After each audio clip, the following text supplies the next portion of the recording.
So what I would do next is I would write it over here. Since this is the bad thought that's causing the bad feeling, I would write over here the better thought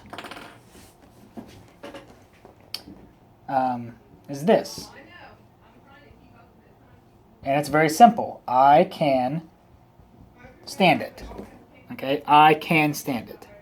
Instead of I can't, it's just the exact opposite. I can stand it. And we know that because you're alive and you're sitting here talking, trying to process through it. There are a few things that people cannot stand. People cannot stand, most of the time, getting stabbed in the heart. Okay, we can't stand that because we die. We can't stand being underwater without oxygen. Okay, those are things that we will die from. We can't stand those things. We can't stand being in outer space. We can't stand that. Our bodies literally cannot stand it. So that's how I dispute that first thought.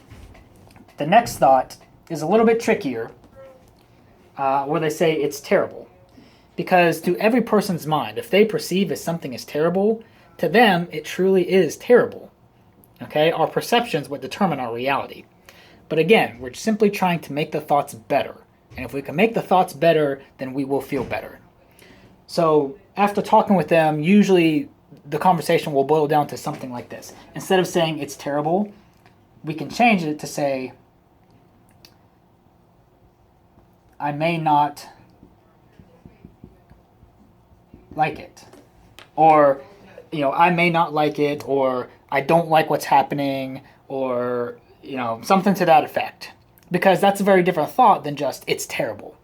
Okay, it's terrible, it just sounds so defeated and sounds so negative. But if you can reword it and think of it differently as to, I may not like it, or I don't really like what's happening, or this isn't the best situation, something like that to kind of lessen the blow. Okay, it kind of takes the edge off.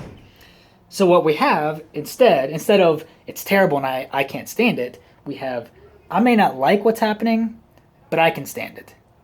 And that's a very different thought. This is a very different power over us, and it causes very different feelings. And that's our goal. Remember, the goal is just to feel better, whatever better looks like for you.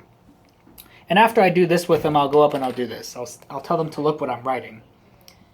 And I'll write up here assumptions and facts. Okay?